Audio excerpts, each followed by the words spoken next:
Aujourd'hui, nous revenons sur nos dons spirituels. Alléluia. Alors, on va commencer sans trop tourner autour du pot. 1 Corinthiens 12 du verset 1 au verset 4, c'est toujours le même passage de base, celui que nous utilisons depuis le départ. Amen. Et puis après, en fonction des dons, nous avons des passages additifs pour expliquer la teneur de chacun des dons. Donc 1 Corinthiens 12 du verset 1 au verset 4, ensuite du verset 7 au verset 11. Pour ce qui concerne les dons spirituels, je ne veux pas, frères, que vous soyez dans l'ignorance. Vous savez que lorsque vous étiez païens, vous vous laissiez entraîner vers les idoles muettes, selon que vous étiez conduits. C'est pourquoi je vous déclare que nul, s'il parle par l'Esprit de Dieu, ne dit Jésus est anathème, et que nul ne peut dire Jésus est le Seigneur si ce n'est par le Saint-Esprit. Il y a diversité de dons, mais le même Esprit. Or, à chacun, la manifestation de l'Esprit est donnée pour l'utilité commune. En effet, à l'un est donné par l'Esprit une parole de sagesse, à un autre une parole de connaissance selon le même Esprit. Verset 9, à un autre la foi par le même Esprit, à un autre le don des guérisons par le même Esprit, à un autre le don d'opérer des miracles, à un autre la prophétie, à un autre le discernement des esprits, à un autre la diversité des langues, à un autre l'interprétation des langues. Un seul et même esprit opère toutes ces choses, les distribuant à chacun en particulier comme il veut. Alléluia. Seigneur, merci pour ta parole que nous venons d'énoncer, de lire. Père, qu'elle produise dans notre vie aujourd'hui la connaissance nécessaire, qu'elle active ce qu'elle vient pour activer. Au nom de Jésus, permets-nous de migrer d'une position à une autre. Permets-nous, Éternel Dieu Tout-Puissant, d'avancer dans notre connaissance de tes vérités, dans notre connaissance de toi et du royaume auquel nous appartenons. Seigneur, tu as dit chercher premièrement le royaume des cieux et sa justice, et tout le reste vous sera donné par-dessus. Nous voulons connaître le royaume, nous voulons connaître sa justice, afin de manifester tout ce qui est lié à notre position de fils, d'ambassadeurs, de serviteurs au service de leur Père, de fils au service de leur Père. Béni soit ton Saint-Nom, Seigneur. Merci de nous parler au nom de Jésus-Christ de Nazareth. Amen. Alors, donc nous venons de lire le passage de base. Nous l'avons lu maintes et maintes fois, nous le réalisons encore, nous allons encore le relire. Ça va nous permettre de pouvoir le mémoriser plus ou moins, de garder au moins certains détails en tête. Il y a des points cruciaux, généraux, des points qui concernent tous les dons spirituels que nous allons aborder. Je vous avais prévenu quand on commençait, je vous ai dit qu'à chaque fois qu'on va avoir l'étude sur les dons spirituels, nous allons parler de ces choses parce que c'est la base. C'est important pour nous de le comprendre. Les dons spirituels, donc, c'est un équipement que Dieu nous donne. Alléluia. Mais sur la base du passage que nous venons de lire, cet équipement-là nous est donné par un seul et même esprit. C'est le Saint-Esprit qui le rend disponible pour chacun de nous. Un seul et même esprit qui fait tout. Amen. Qui donne tout, qui dispose tous les dons. Mais la Bible déclare, il donne à chacun comme il veut. C'est ce que le verset 11 nous dit, n'est-ce pas? Verset 11, un seul et même esprit opère toutes ces choses, les distribuant à chacun comme lui, il veut. Dieu a donné, il a fait des dons. Il nous a donné des dons. Ces dons-là, il les a distribués à chacun de nous comme il veut. On dit à un, il donne une parole de sagesse, à un autre, une parole de connaissance selon le même esprit, à un autre, une parole, la foi, par le même esprit, à un autre, le don de guérison, par le même esprit, à un autre, le don d'opérer les miracles. Donc, à un autre, à un autre, à un autre. Le Seigneur donne à différentes personnes, à chacun de nous, un lot, un paquet de dons, comme lui, il veut, dans sa souveraineté et selon sa sagesse, en fonction de la raison pour laquelle lui, il nous a mandatés et envoyés sur terre. À cause de l'équipement, ou du moins du travail que vous avez à faire sur terre, Dieu vous donne un équipement, le don spirituel, entre autres. Et c'est lui qui choisit, parce que vous n'avez pas choisi la raison pour laquelle vous êtes sur terre. Vous êtes sur la terre parce que Dieu, il vous a créé pour un but. Et pour accomplir ce but-là, il vous donne ce qui est nécessaire, les armes qu'il faut pour pouvoir faire ce qu'il y a à faire. Et on dit, donc, il y a un point que je veux soulever.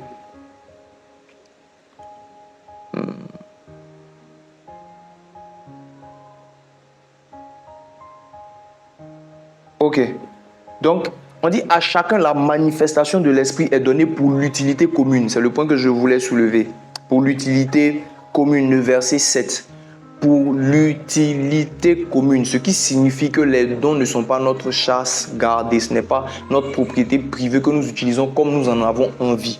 Les dons nous ont été donnés pour le bien des autres, pour une utilité commune à chacun. Donc Dieu donne pour chacun individuellement pour que les dons servent à la collectivité, individuellement pour que les dons servent à la communauté. Donc si vous avez des dons spirituels et que ces dons spirituels-là, vous voulez les utiliser ou comptez les utiliser pour votre propre bien, pour vos propres intérêts, sachez que vous êtes en train de faire fausse route et que vous êtes en train de sortir de la volonté de Dieu pour vous. Après, comme je le dis très souvent, cela ne signifie pas que le don ne fonctionnera pas, parce que comme on le sait, la Bible déclare que Dieu ne se répand ni de son appel, ni de ses dons. Donc, il vous a fait le don. Si vous commencez à exercer le don, si vous commencez à faire les exercices spirituels qui permettent aux dons de s'aiguiser, de se mettre en mouvement, les dons vont réagir. Mais la réaction des dons ne signifie pas que Dieu vous approuve.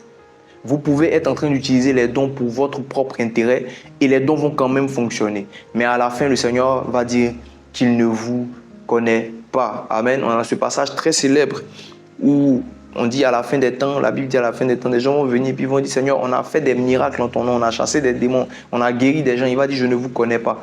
Le don des guérisons fait partie des dons spirituels, par exemple. Le don de miracles fait partie des dons spirituels. Donc ces gens-là les ont utilisés, mais Dieu ne les connaît pas. Amen. Autre chose importante, vos dons, comme je l'ai dit, le même Seigneur donne à chacun de nous, mais leur mode d'opération peut varier d'une personne à l'autre. Ce n'est pas parce que, par exemple, toi, le don de guérison se manifeste chez toi par un sentiment de surchauffe ou de chauffe dans ta main gauche ou dans ta main droite que ça veut dire que c'est comme ça que ça va marcher chez tout le monde. Ce n'est pas parce que toi, au niveau de l'utilisation de la manifestation du don de guérison chez toi, tu ressens le mal de quelqu'un pour pouvoir prier pour ça, que ça veut dire que c'est comme ça que ça va se faire chez chacun. Ce n'est pas parce que toi, le don de guérison, je reste sur le don de guérison, c'est plus simple, c'est pas parce que toi, le don de guérison se manifeste chez toi lorsque tu imposes les mains que ça veut dire que tout le monde est obligé d'imposer les mains pour que la guérison se manifeste.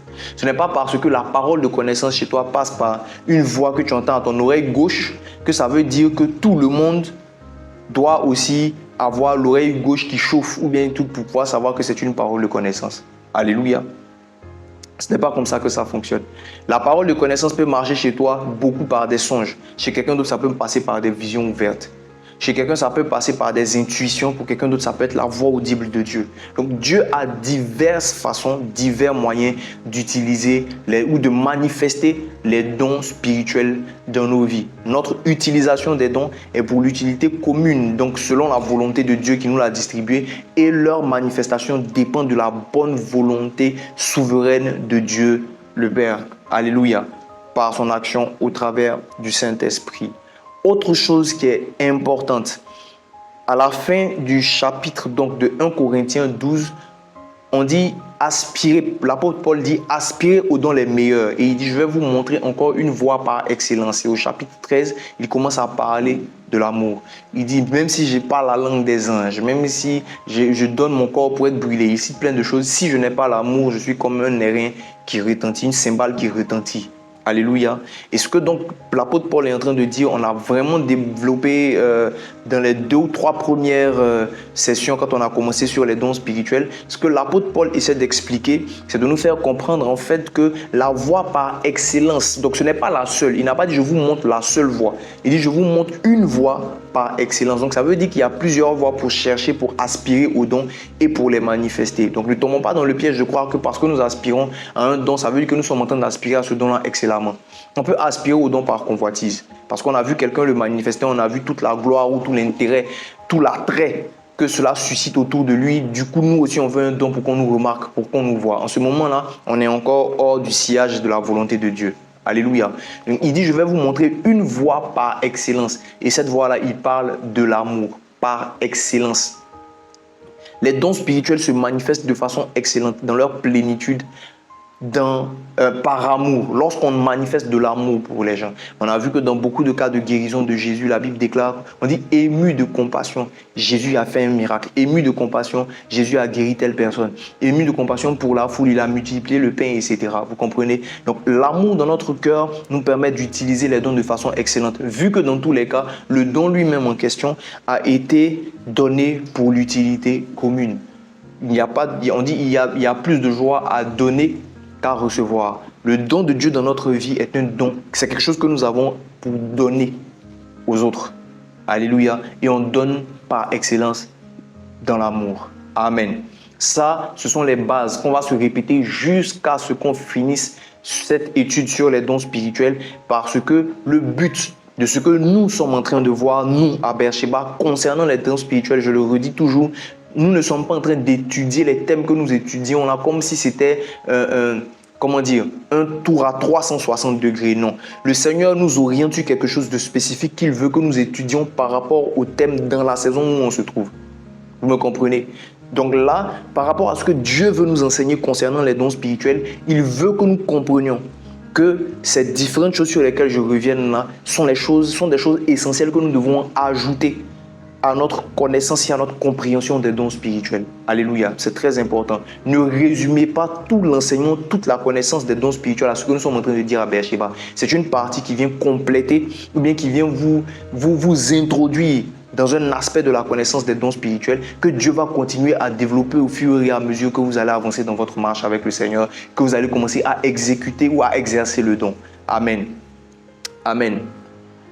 Alors, on a étudié donc les dons spirituels, il y en a 9, comme on l'a cité dans le passage. Les dons de révélation, dans les études dans la théologie, ça a été regroupé en 3 groupes. Les dons de révélation, les dons d'inspiration et les dons de puissance. Amen. Donc les dons de révélation, la parole de sagesse, la parole de connaissance, le discernement des esprits. On a déjà fini ce lot-là. Amen.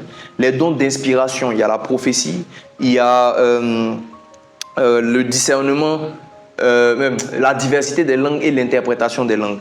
On a parlé de la prophétie, on a parlé de l'interprétation des langues ensemble. Aujourd'hui, on va attaquer la diversité des langues. Alléluia. Mais en vrai, vous allez voir que quand on va développer sur la diversité des langues, vous allez vous rendre compte en fait que les 3 dons d'inspiration ils s'entremêlent plus ou moins. C'est pour cela que quand on a étudié le don de la prophétie, on n'a pas étudié juste le don de la prophétie, mais on a étudié aussi avec le don d'interprétation, en parlant du parler en langue. Parce que par la suite, quand on passe à... Là, on est sur 1 Corinthiens 12. 1 Corinthiens 13 parle de l'amour. Et quand on revient sur 1 Corinthiens 14, ça nous ramène au don spirituel. Il commence à parler aussi du parler en langue. Donc c'est dans 1 Corinthiens 14 qu'il explique le parler en langue. Mais tout ça, en fait, c'est une continuité. Don spirituel, l'amour, le parler en langue. Donc le parler en langue s'inscrit dans la manifestation des dons spirituels. Et j'ai dit, on pourrait dire, par exemple, que le parler en langue, c'est comme le 10e don spirituel. Mais c'est une manière de parler. Vraiment, prenez ça comme une façon de parler. Voilà. Donc, en vrai, le parler en langue, de ce que je crois, le parler en langue est une résultante du don de diversité des langues. Mais le parler en langue n'est pas la diversité des langues. C'est-à-dire que c'est par le don de la diversité des langues qu'on est capable de parler la langue des anges, bien qu'on ne l'ait pas apprise au départ. C'est très important ce qu'on va partager aujourd'hui sur la diversité des langues, parce qu'en méditant, en faisant mes recherches, j'ai pas trouvé... Les avis sont très partagés en ce qui concerne la diversité des langues. Vous allez voir qu'il y a très peu d'enseignements sur la diversité des langues. Les gens parlent, quand on parle des dons spirituels, on parle beaucoup de la parole de connaissance, on parle beaucoup du don de prophétie, des dons de miracles, etc. Mais en ce qui concerne la diversité des langues, c'est quelque chose qui semble être un peu flou, les avis ne sont pas tout à fait les mêmes. Alors ce que moi je vous donne, c'est ce que j'ai reçu et c'est ce dont je suis convaincu à ce stade de la révélation que j'ai.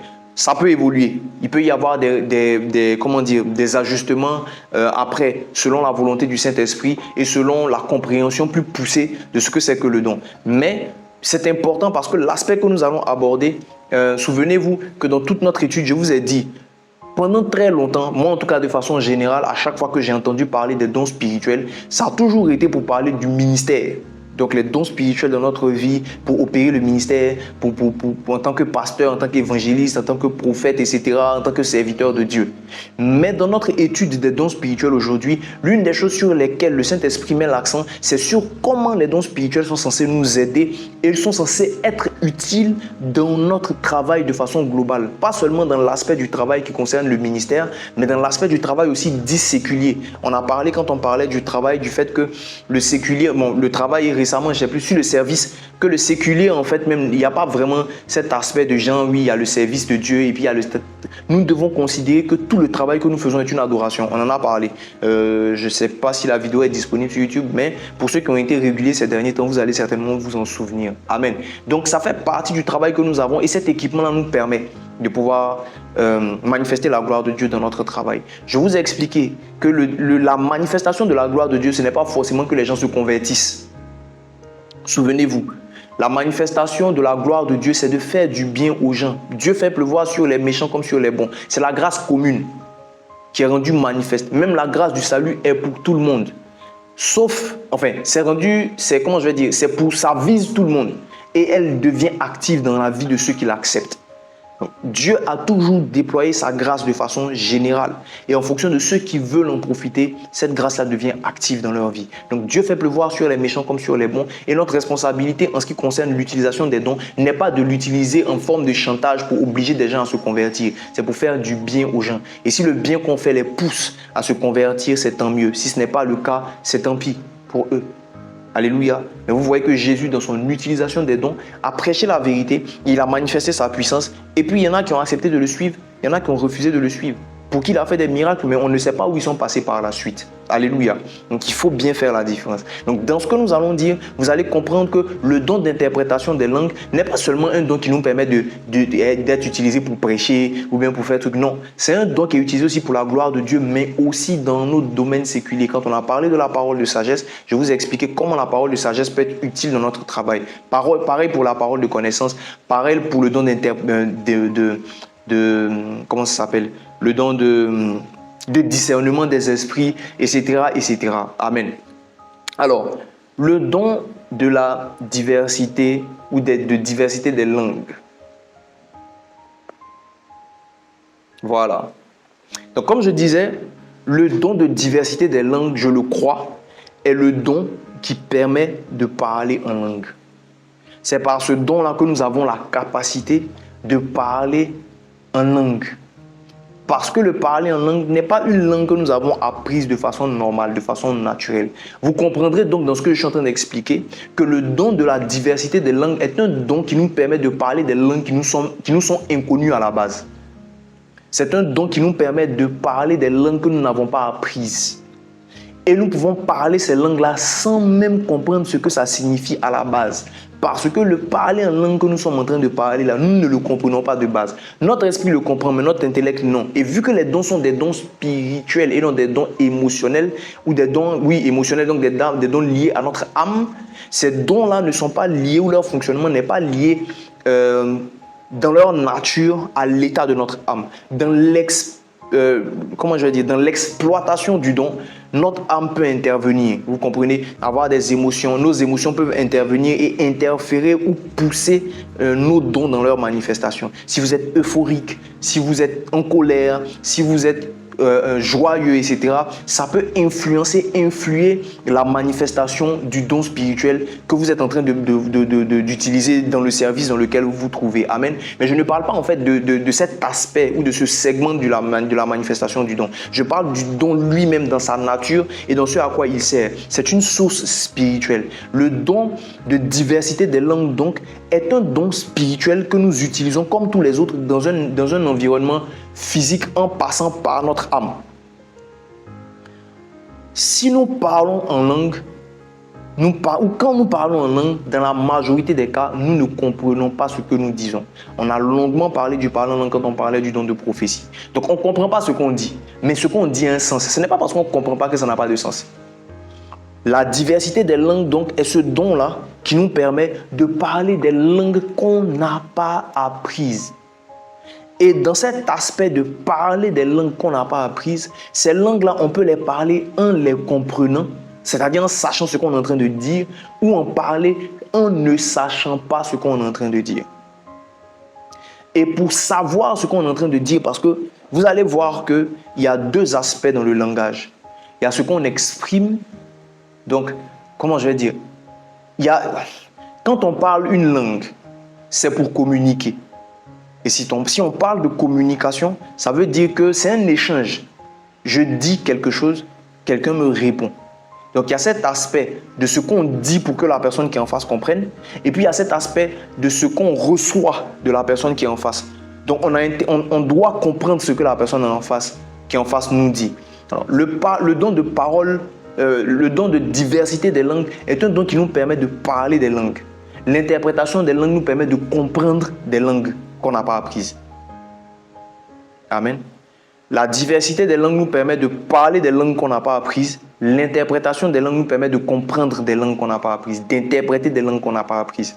Donc le parler en langue, quand vous parlez en langue, c'est par la manifestation, je le répète, c'est ce que je crois, c'est ce dont je suis convaincu maintenant. C'est par la manifestation du don d'interprétation, du don de diversité des langues que nous parlons en langue. Mais nous pouvons parler en langue et être en train de faire des guerres spirituelles, être en train de déclarer des actions de grâce excellentes, comme c'est dit en 1 Corinthiens 14, dans Corinthiens 14. Mais nous disons d'excellentes actions de grâce, mais nous ne savons pas ce que ça signifie. Pourtant, nous parlons comme par ignorance, mais en fait, nous parlons par inspiration de l'esprit, sans savoir ce qu'on dit. Pourtant, il y a un résultat. Donc, ce qu'on dit peut avoir un impact, bien que nous ne comprenions pas.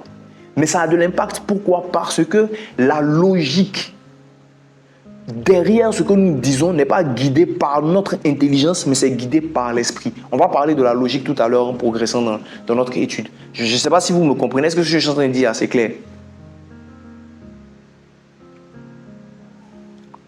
Est-ce que c'est clair? Réagissez s'il vous plaît. Ok, gloire à Dieu. Donc, vous pouvez dire quelque chose. C'est-à-dire que tout de suite, là, je peux aligner. J'avais un amusement que je faisais un peu avec un de mes amis et grands frères. C'est-à-dire que j'aligne des mots en dioula. Ce sont des véritables mots en dioula qui ont une signification. Mais ça ne veut rien dire les phrases que je forme. Pourquoi? Parce que je ne fais que prononcer des mots sans... Je ne sais pas comment on formule une phrase en dioula.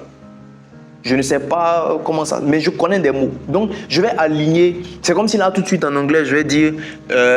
Bon, là encore, je comprends. Mais si on commence à parler à faire de dioula, là, ça va nous emmener dans autre chose. Et puis, c'est pour commencer à rire ici. Donc, je veux qu'on reste concentré.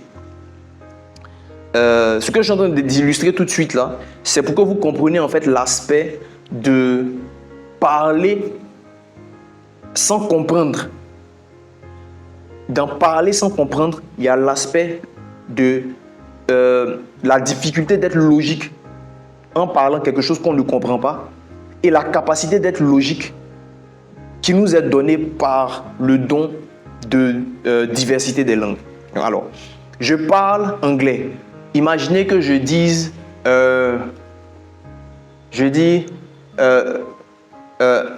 quoi même?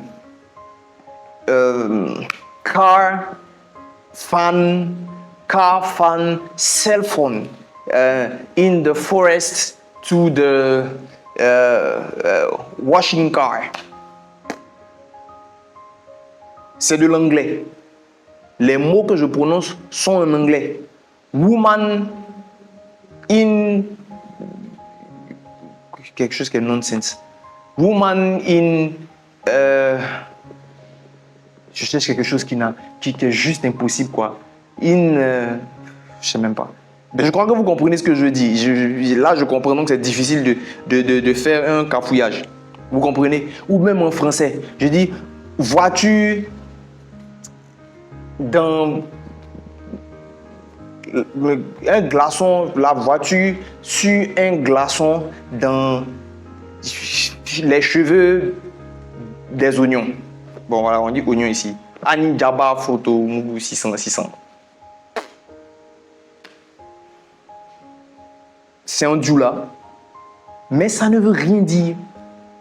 Vous comprenez? Alors, vous pouvez connaître des mots.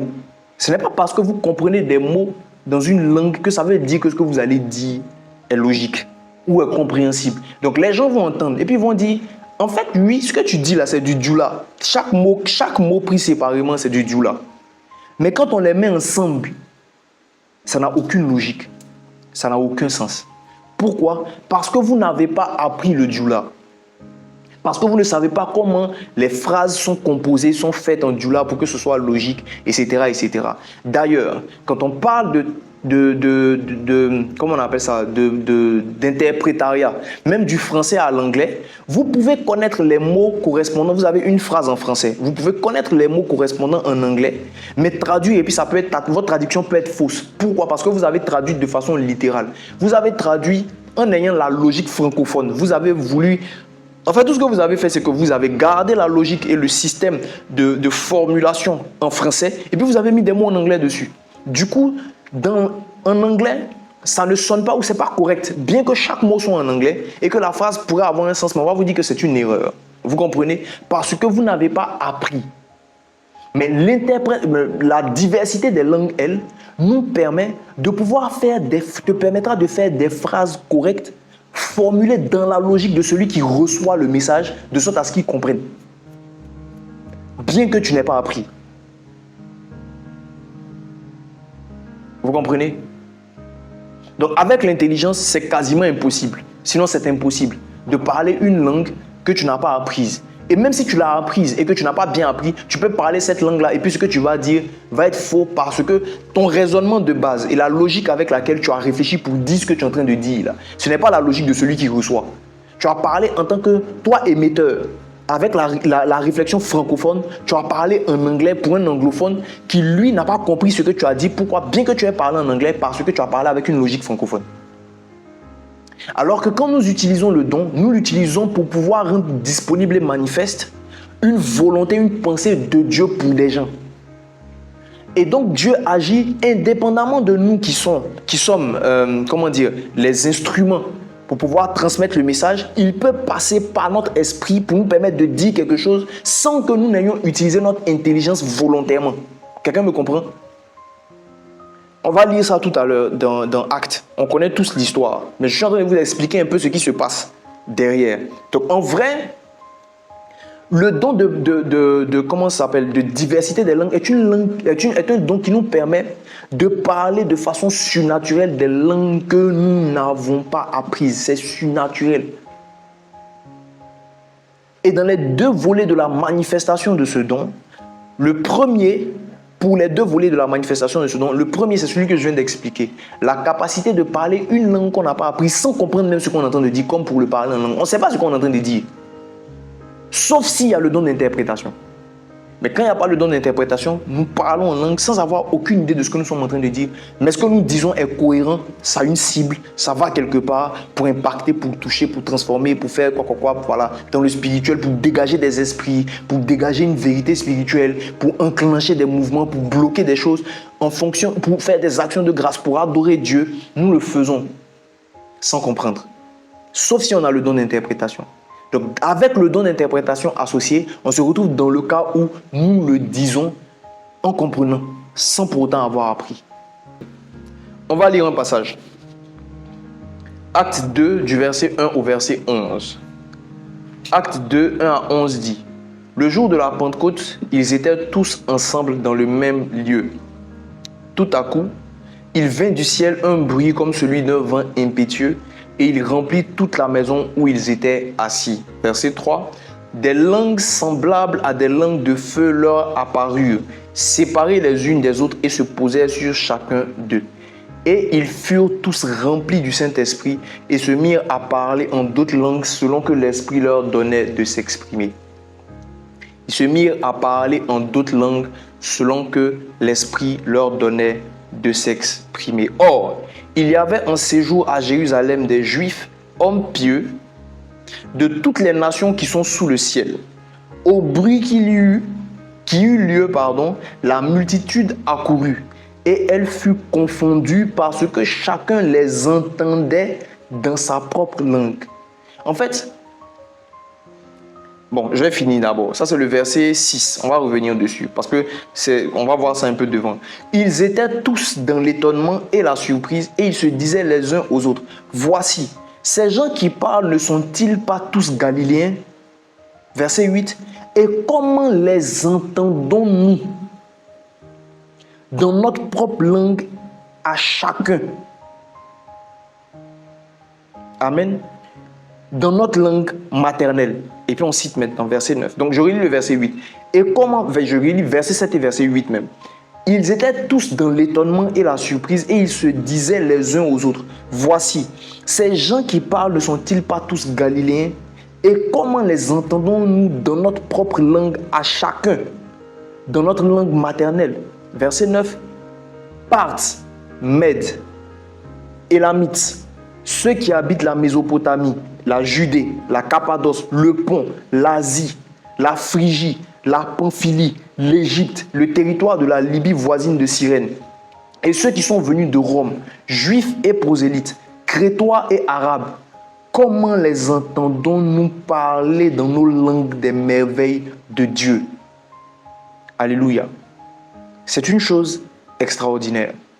Ce passage suscite beaucoup de divisions dans la compréhension de ce que c'est que le don de diversité des langues et même le don de parler en langue. Parce que sur la base de ce passage, certaines personnes disent que le parler en langue, ce n'est pas ce qu'on appelle la glossolalie, les rababa, chakarabados qu'on fait là. On dit non que ça là, c'est pas du parler en langue, c'est du charabia. Que le parler en langue, c'est le fait de parler anglais. C'est-à-dire, quand les disciples étaient en train de prier, chacun a commencé à parler en anglais, chacun a commencé à parler en chinois, l'autre a commencé à parler en vietnamien, l'autre parlait en hindi. Tout. Vous voyez, non? Donc, ça crée une division. Il y a différents courants de pensée. Celui auquel moi je crois, en fonction de ce que j'ai compris de la diversité des langues et ce que j'ai reçu, c'est que si vous regardez bien le passage, il n'est pas vraiment dit que je vais relire. Au bruit qu'il y eut, la multitude accourut, verset 6.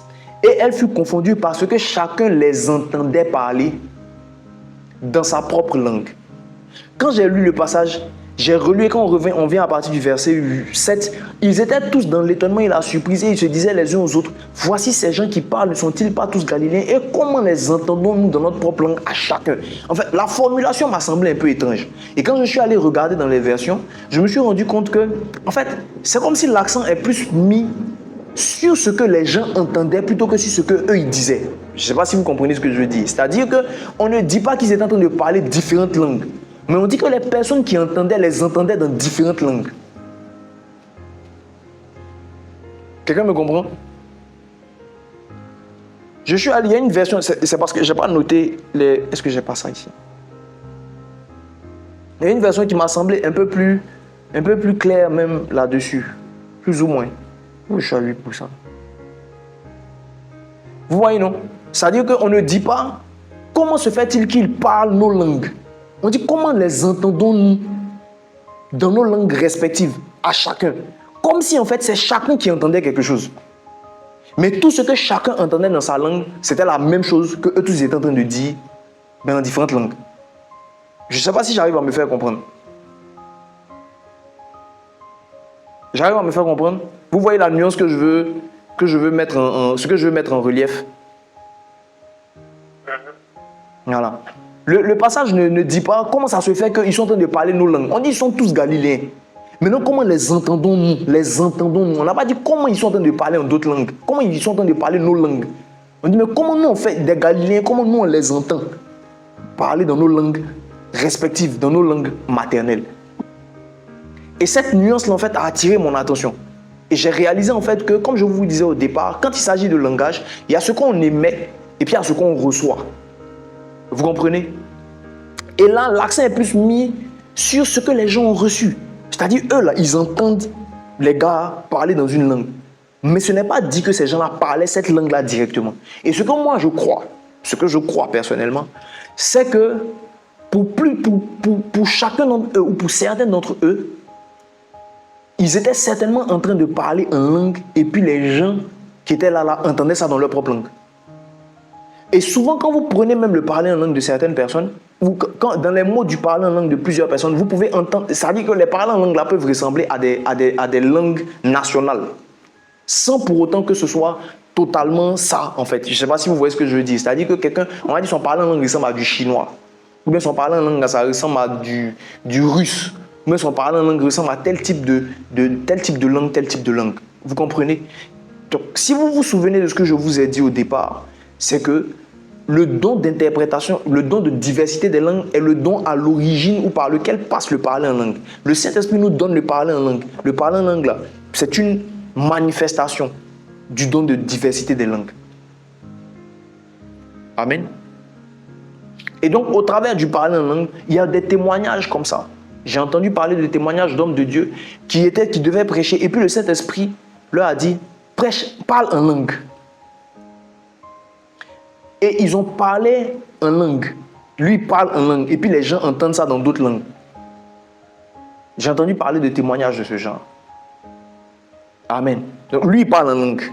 Mais les gens qui écoutent là, ils n'entendent pas rabababa. Ils entendent la personne en train de lui parler dans sa langue à lui. Donc ce n'est pas un fait, ce n'est pas quelque chose qui est resté dans la Bible. Il y a des témoignages de personnes avec qui ça s'est déjà passé comme ça. Alléluia.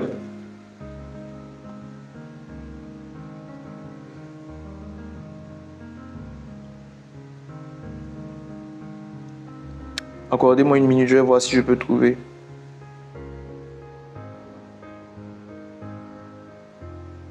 Voilà. La version Nouvelle Bible Seconde dit, comment se fait-il, le verset 8, comment se fait-il que chacun de nous les entende dans sa langue maternelle? Vous voyez? Comment ça se fait que chacun de nous les entende dans sa langue maternelle? À quel point c'était dispatché, on ne sait pas. Mais une chose est sûre, c'est que tous les peuples qui ont été cités là, chacun, parmi les 120, de toutes les 120 personnes qui étaient à la chambre haute, ont parlé, et puis chacune des personnes et des nationalités qui étaient présentes ont entendu ce que eux tous étaient en train de dire, là, comme étant des actions de grâce ou parler des merveilles de Dieu, mais chacun a entendu ça dans sa langue. Personnellement, je ne crois pas que ce soit que chacun a commencé à parler les diverses langues là, tous comme ça. Je ne suis pas convaincu de ça. Peut-être que certains d'entre eux ont commencé à parler effectivement. Mais une chose est sûre, c'est que je crois qu'il y a eu manifestation du parler en langue et de la diversité des langues. Donc, il y a eu manifestation de la diversité des langues en tant que don spirituel. Et puis, dans la diversité des langues là, les diverses langues se sont manifestées en passant aussi certainement par le parler en langue. Ça, c'est mon analyse de la situation. Alléluia. Mais une chose est sûre, c'est que il y a eu manifestation de la diversité des langues à comment ça s'appelle? Le jour de la Pentecôte. Donc, il y a eu le baptême du Saint-Esprit. Et si c'est le baptême du Saint-Esprit, parce que le baptême du Saint-Esprit, là, ce n'est pas le don de diversité des langues. Le baptême du Saint-Esprit, l'un des signes du baptême du Saint-Esprit, c'est le fait de commencer à parler en langue. Parce que dans le Saint-Esprit, il y a le don de diversité des langues qui est l'instrument que le Seigneur utilise quand il veut nous faire parler des langues autres. J'espère que c'est clair.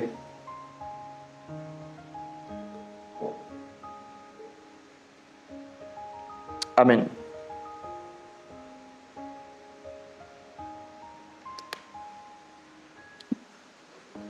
Alors,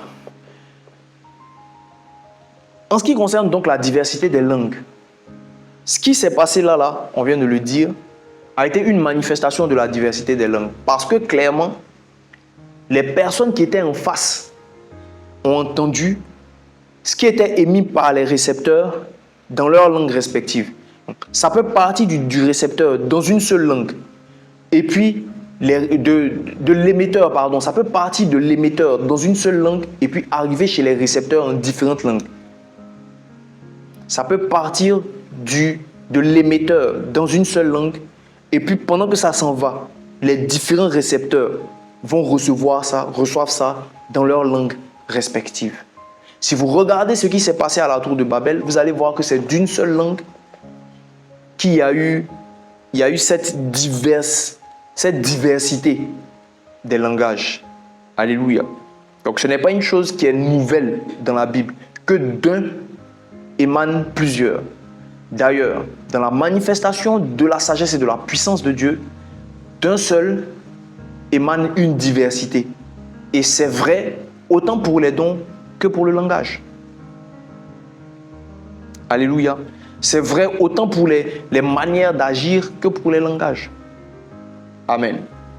Maintenant, la chose sur laquelle je veux attirer votre attention spécifiquement en revenant à la partie de l'utilisation des dons spirituels au-delà simplement de la chair. Donc de façon globale et de façon générale dans le quotidien, on va dire, dans nos missions, dans notre service, dans notre travail. Alléluia.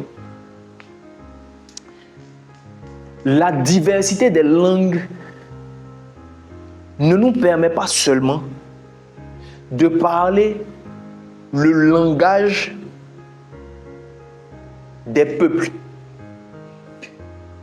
La diversité des langues nous permet aussi de parler le langage des domaines en termes de secteur d'activité.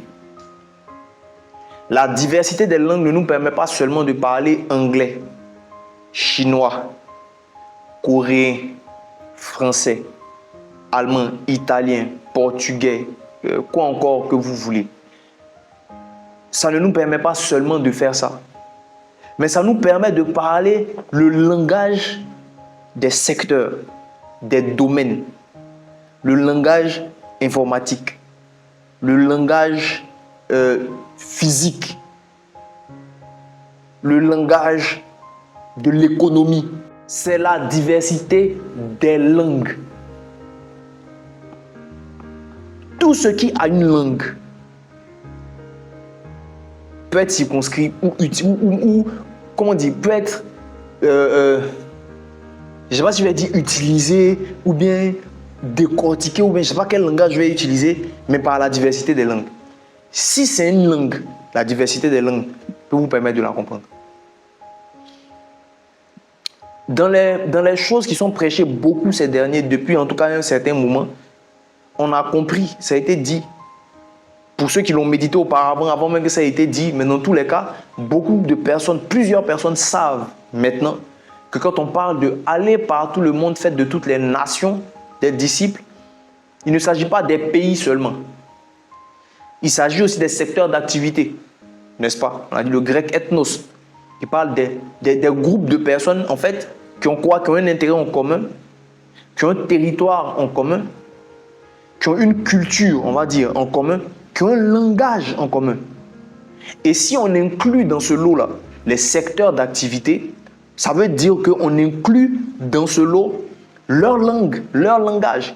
Il y a un langage du droit qui, quand il est utilisé, si vous regardez, par exemple, moi qui regarde la série Suits, par exemple, vous allez voir que c'est comme ça. Mais il y a certains thèmes, vous savez qu'il y a des thèmes, il y a des propos qui sont tenus, les médecins, etc. Il y a des propos qui sont tenus par eux. S'ils veulent te parler de façon technique, tu ne vas pas comprendre. Parce que c'est le langage lié à leur profession, à leur domaine, à leur territoire. Et vous allez vous rendre compte de quelque chose. C'est que, en dehors du langage qui leur est propre, vous allez voir que chaque secteur d'activité, chaque domaine d'activité a une logique. C'est-à-dire qu'ils ont une manière de réfléchir.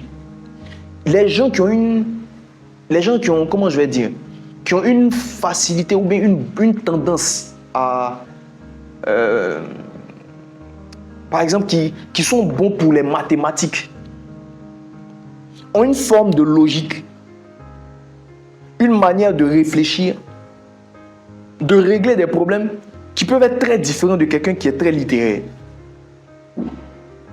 Et si vous essayez, ça veut dire que pour le même problème à régler, deux personnes qui ont des sensibilités différentes dans leur manière de réfléchir, dans leur logique, vont régler le même problème-là de deux façons différentes. Et si vous essayez d'appliquer à l'un la logique de l'autre, ça ne passe pas. Pourtant, c'est la même situation qu'il faut régler et c'est le même résultat qu'ils vont atteindre.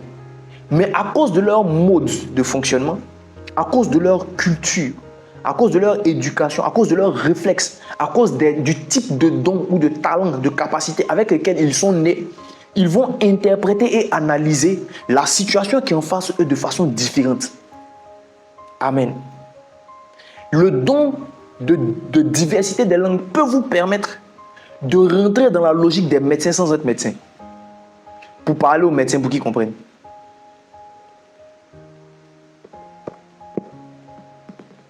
Amen. Donc, ce que je suis en train d'expliquer, quand je dis que le don de diversité des langues nous permet de parler des langues d'un domaine, il y a au moins 2 buts qui peuvent ressortir de ça directement. Le premier des buts ou des objectifs, c'est de se servir du domaine lui-même. Donc, vous êtes là, vous n'avez jamais fait médecine, ou vous n'avez jamais fait économie. Et vous vous retrouvez dans une position où, à ce stade de votre marche et de ce que Dieu attend de vous, il est important pour vous de comprendre le système financier pour pouvoir faire fonctionner une entreprise. Le don de diversité des langues peut vous permettre de comprendre le langage financier. Sinon, même au-delà de le comprendre, de le parler et de vous mouvoir dans le domaine de la finance sans avoir préalablement appris la finance. Parce que là, il ne s'agit pas seulement, je vous le disais au départ, de comprendre le langage, d'avoir les mots, de parler de revenus, de bénéfices, de quoi. Il ne s'agit pas seulement de parler de ça. Il s'agit d'avoir une intelligence financière. Au-delà simplement de connaître les termes et de savoir ce qu'ils signifient, mais avoir le langage de la finance, c'est tout un état d'esprit, c'est toute une logique qui fait que face à certaines situations, vous savez par exemple s'il faut investir ou pas. Au-delà, je parle au-delà même de la sagesse, simplement la sagesse de Dieu qui permet de connaître. Parce qu'il faut comprendre une chose, c'est que quand on parle de la sagesse de Dieu, ce n'est pas quelque chose qui est là, comme ça, c'est la sagesse de Dieu et puis ça ne s'appuie sur rien. La sagesse de Dieu, là, ça s'appuie sur des aptitudes, des capacités qui sont dans cette sagesse-là. Et les dons spirituels font partie de tout le grand lot de la sagesse de Dieu parce que ce sont des solutions de Dieu pour régler des problèmes. Mon père spirituel définit la sagesse comme étant le comment faire de Dieu. Amen. Dans ce comment faire, là, il y a le langage, il y a la logique. Ce n'est pas parce que tu ne comprends pas la logique là que ça veut dire qu'il n'y a pas quelque chose de logique qui s'est fait derrière. Ce n'est pas parce que tu ne comprends pas que c'est... Même quand on dit que c'est un miracle, c'est parce qu'au-delà du naturel, il y a quelque chose que le naturel ne comprend pas ou n'est pas capable de faire qui a été fait. Mais ça ne signifie pas qu'il n'y a pas un mécanisme derrière. Il y a un mécanisme spirituel derrière. Il y a une action, il y a quelque chose qui a déployé le miracle là pour qu'il arrive. Donc il y a une logique. Il y a un fonctionnement derrière. Il y a quelque chose derrière. Amen. Donc il y a un langage financier. Il y a un langage de la médecine. Le tout n'est pas simplement d'apprendre des leçons. Quand quelqu'un est doué dans un domaine, ce n'est pas seulement parce que la personne fait bien des bois lourds. Mais la personne en fait a comme, on dit, il vit... le domaine là, ça dit que c'est un génie dedans. C'est comme si comment je vais dire même, il se fond avec le domaine quoi. Lui, tout le monde est fort pour dessiner, mais lui là, ça dit que il a une manière quand il regarde, s'il doit reproduire quelque chose quand il regarde, tu as l'impression qu'il y a un compas dans son œil quoi. Tout le monde a le talent. Tout le monde a ce don là, de faire ceci, de jouer au basket et tout. Mais tu as l'impression que lui, il était taillé pour faire ça. Donc, ça veut dire qu'il a une... par exemple, au niveau du basketball ou même de tous les autres sports, on parle du quotient basket. On parle de quotient intellectuel, etc. Il y a un quotient basket. C'est-à-dire que la personne, il y a un réflexe, on comprend pas, on dit, mais en fait, comment il a pensé à ça, là, dans cette situation? C'est-à-dire qu'il analyse le jeu en le regardant. Et ce n'est pas quelque chose qui s'apprend forcément à l'école. C'est comme quelqu'un qui, en fait, sa manière de réfléchir, c'est qu'il a la logique du basket. Vous comprenez, non? J'espère que vous me comprenez.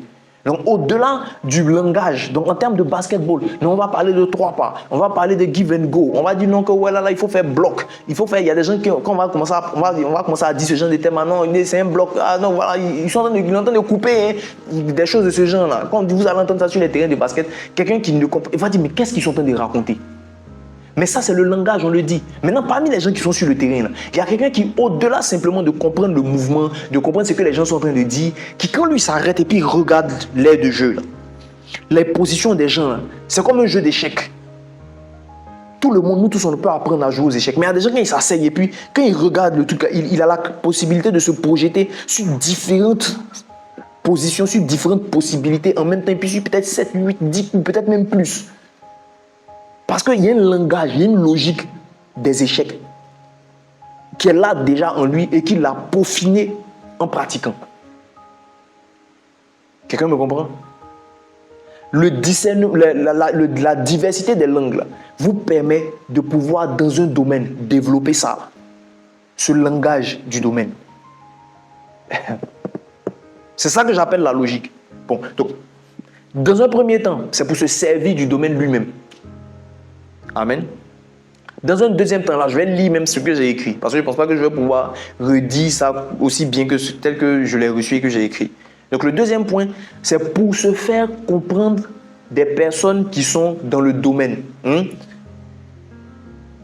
Et je lis maintenant ce que j'ai écrit. Donc, premier point, utiliser le domaine, c'est-à-dire avoir la sagesse pour pouvoir se servir du domaine. Enfin, la sagesse, avoir le langage, la logique pour pouvoir se servir du domaine. Vous allez voir que si vous faites des recherches, vous allez voir que langage et logique sont deux choses qu'on ne dissocie pas. C'est quasiment indissociable en vrai.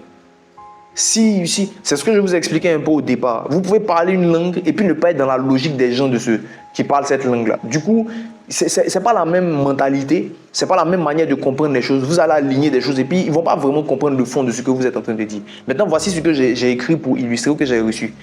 Aussi cohérent que puisse être. Non, je reprends. Aussi cohérent qu'on puisse être. Sans le langage approprié à l'interlocuteur, notre message reste incompréhensible. Je reprends. Aussi cohérent qu'on puisse être. C'est-à-dire, vous avez une pensée concernant, par exemple, les rapports hommes-femmes ou bien concernant le business de façon globale, concernant le commerce de voitures. Vous avez une logique concernant, je reprends le cas de la finance, concernant l'informatique, concernant tout ce que vous voulez, concernant l'évangile, concernant Christ, concernant la pensée de Dieu sur un artiste chrétien ou quoi, parce que sur les réseaux sociaux aujourd'hui, tout le monde a un avis sur tout. Vous pouvez avoir un avis cohérent. Ça veut dire que cet avis-là, tel que c'est dans votre tête, si les gens qui sont en face de vous comprennent, ils vont dire, ouais, c'est vrai, j'aurais dû comprendre les choses de ce genre, de cette manière. Amen. Quel que soit le niveau de cohérence que vous pouvez avoir à propos d'un sujet, sans le langage approprié à l'interlocuteur. Donc, ce n'est pas pour vous. Vous comprenez, vous avez la logique. Mais si vous n'avez pas la bonne formulation, pour que la logique que vous avez, que vous voulez communiquer, soit comprise par la personne à qui vous voulez la communiquer, votre message va rester incompréhensible. Amen. Ça dit, il faut se faire. Et c'est pour ça que les gens ne se comprennent pas. Et pour ça, il y a tellement de choses que je vois. Par exemple, je m'assois et puis quand j'analyse, quand je regarde les discussions, les débats dans l'église, etc., beaucoup de choses qui sont dites, je vois des failles. Mais c'est-à-dire que je veux dire, mais je sais que quand il faut tourner sa langue 7 fois dans sa bouche avant de parler, ça veut dire qu'il y a un fossé entre la logique que vous pouvez avoir et votre langage. Si vous ne réduisez pas ce fossé-là, de sorte à ce que votre langage matche avec votre logique, ce que vous voulez dire va être mal interprété, mal compris. Et le don de diversité des langues vous permet de faire comprendre votre logique en quel que soit l'interlocuteur qui est en face de vous. C'est terrible, hein? Et moi, personnellement, je n'ai jamais entendu d'enseignement sur ce don. Jamais. En quoi 33 ans de marche chrétienne, je n'ai jamais entendu de prédication sur le don de diversité des langues. Donc ça veut dire que si on revient à l'aspect de donner Christ, d'évangéliser, etc., de faire comprendre le même message de Christ là, pour arriver à le faire comprendre à un cultivateur, c'est le même message. Mais il faut arriver à le contextualiser en fonction du cultivateur, arriver à le contextualiser en fonction de la personne qui travaille à Wall Street, arriver à le faire comprendre à la personne qui est un pêcheur, qui est, comment on appelle ça? Qui est, je ne sais pas, un pêcheur ghanéen quelque part là-bas. Mais le message est exactement le même. Mais comment faire en sorte que tout le monde comprenne sans pour autant diluer le message ou le tordre? C'est tout un challenge. Et ça, on parle de contextualisation quand on parle de l'évangile, la contextualisation de l'évangile. Parce qu'une mauvaise contextualisation va donner de mauvais résultats en fait, bien que ce soit l'évangile que vous vouliez prêcher. Parce que la personne qui est en face ne comprend pas le langage que vous utilisez. Et la diversité des langues vous permet donc, alors qu'ils sont à la chambre haute, en train de donner des actions de grâce à Dieu, en train de chanter les louanges de Dieu, Élamites, Mèdes, Parthes, Arabes, Éthiopiens, Égyptiens entendent le même message, chacun dans son langage. Vous comprenez? C'est autre chose.